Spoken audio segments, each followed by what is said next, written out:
Welcome to the History Unplugged podcast, the unscripted show that celebrates unsung heroes, myth-busts historical lies, and rediscovers the forgotten stories that changed our world.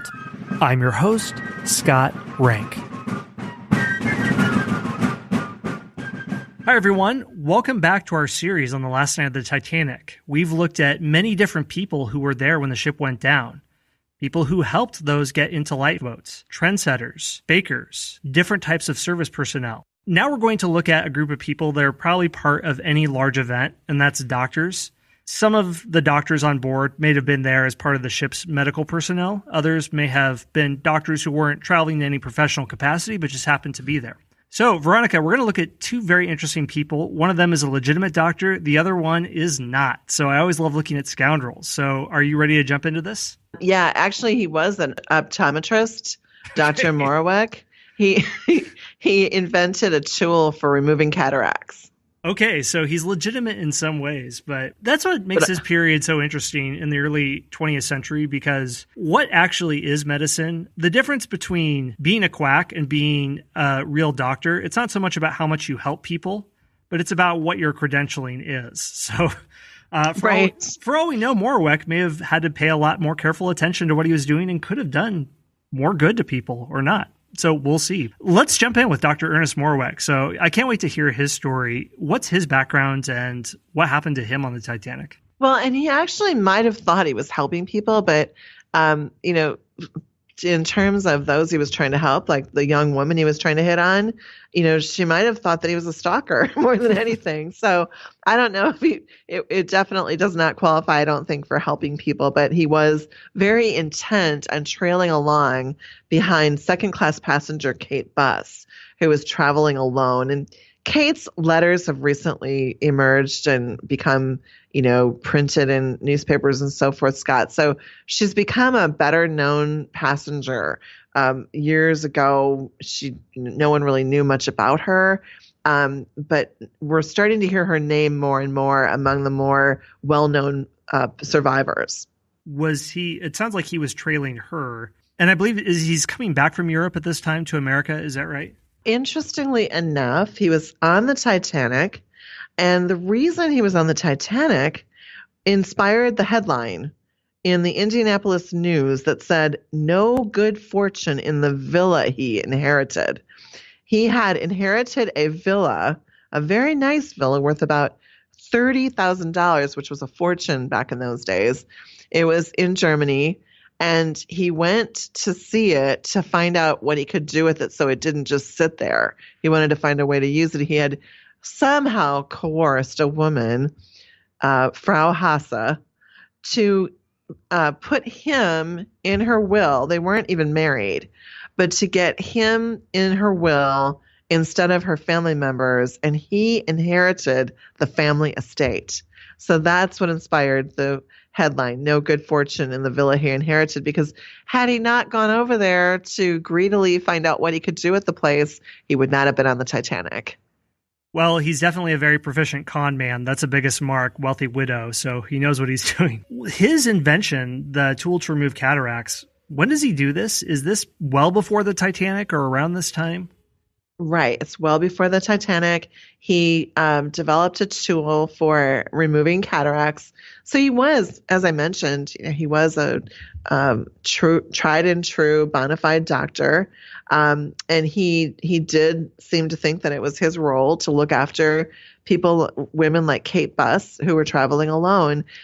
Kate had become friendly with Marion Wright, who was also traveling alone in second class. And on several occasions, they spent time with Dr. Morowek, although even when he offered to Kate Buss to show her around New York City when they got there, she declined. And I know that Morowek was married earlier. Is he still married at this point and dabbling in a little extramarital or even possible bigamy? What's happening at this time? He wasn't married at the time. His wife had passed away, but he had long ago established a string of situations where he would bilk lonely widows who seemed to have nobody who cared about them. He would bilk them out of their estates. It was more than once that he did this.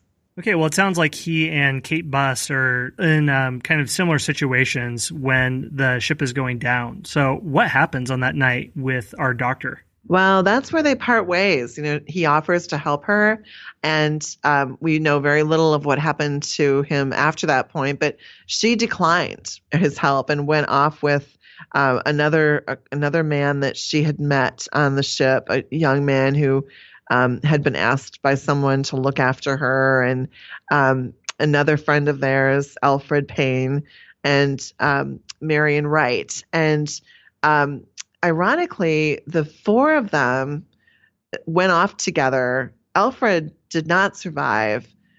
Marion and Kate and their friend did. Sidney Collett was his name, and they did survive. But Sidney was relocating. All three of them were moving from England to the United States. What we do know is that Dr. Morowek was with the young ladies when they all attended an evening hymn service that night. And it was ad hoc.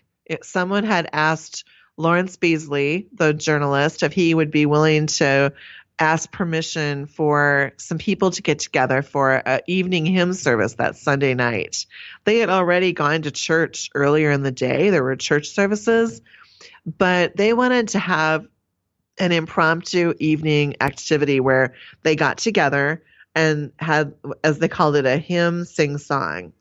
And they did that in the dining saloon located on D deck, which of course was the saloon that was filled with mahogany furniture and upholstered in crimson. There were long tables in the room with swivel chairs, and they were bolted to the floor in case of rough seas. And there was a piano player that entertained diners during dinner. But this was in the evening, long after dinner, and it went on until just about bedtime. And they sang songs like For Those in Peril on the Sea.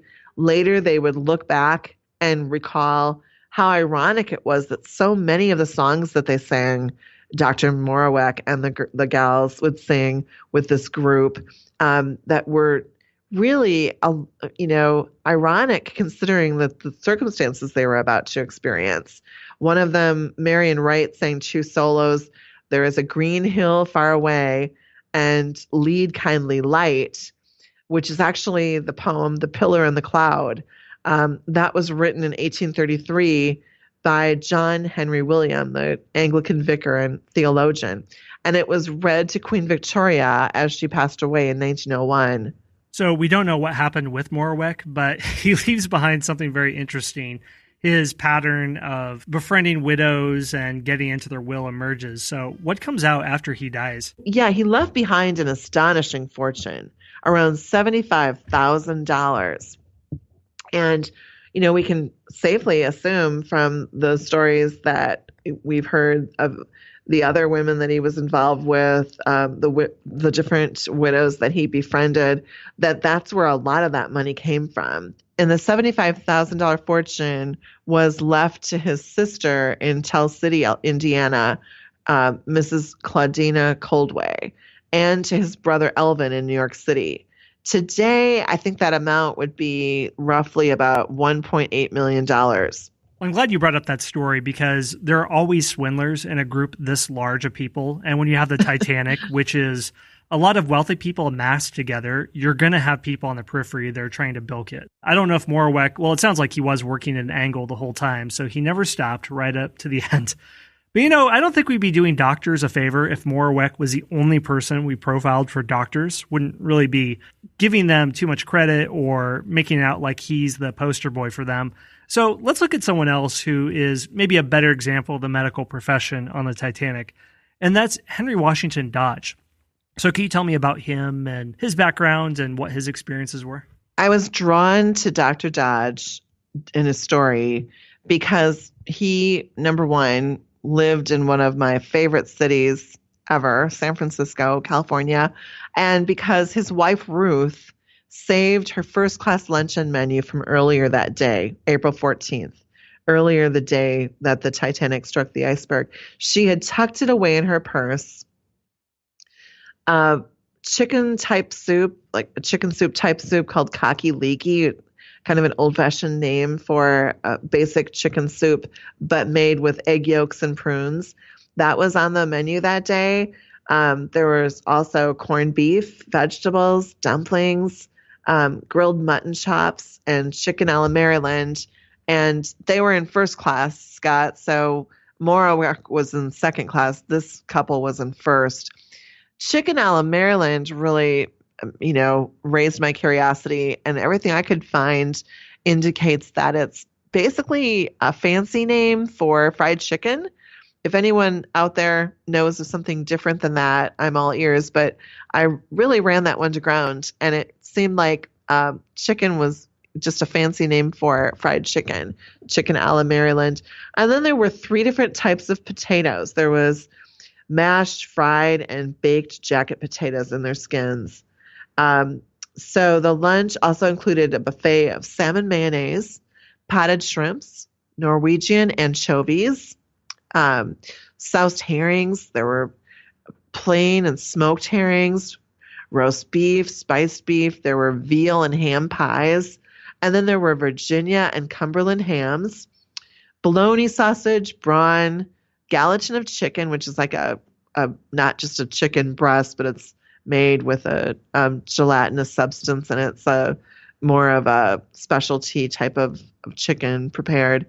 And there was a beer listed on the menu, a draft Munich lager beer, which, Scott, you and I have talked about this on other episodes, and it was made by Wrexham Lager, which was the beer provider for the Titanic.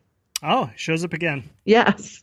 And for this doctor, we have a pretty good account of what happens because Dodge does manage to survive and talks about his experiences, and his are really interesting. So could you tell me about his experiences after the ship strikes the iceberg? They're horrific experiences, Scott. In fact, he survives, but 7 years later, after he survives, he falls into an incredible depression. He suffers from anxiety. He ends up shooting himself in the elevator of his apartment building in San Francisco. On that night, he was said to experience hearing a lot of gun shooting, enough that he claimed there must have been a huge ruckus aboard the ship. This is while he was in the lifeboat.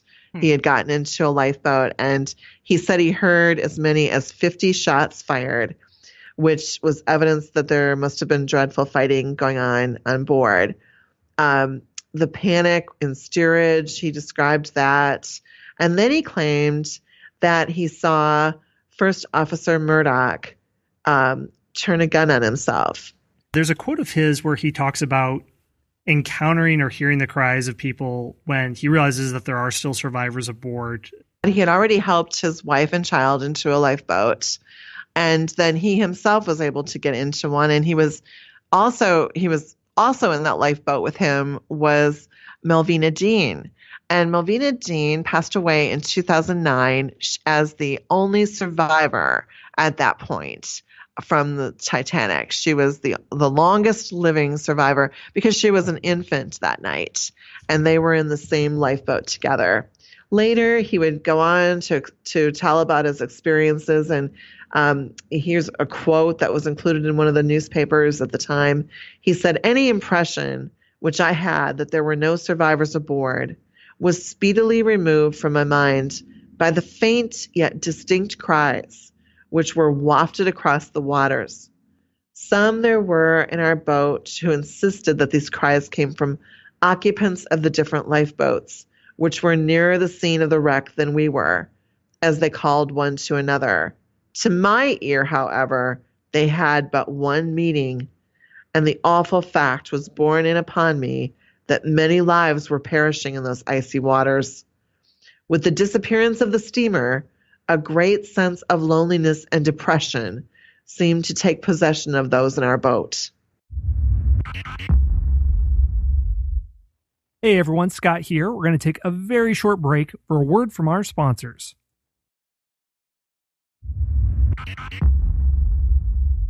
So do you think that's what led to his personal depression? All the memory of what he saw and experienced on the last night that he carried with him?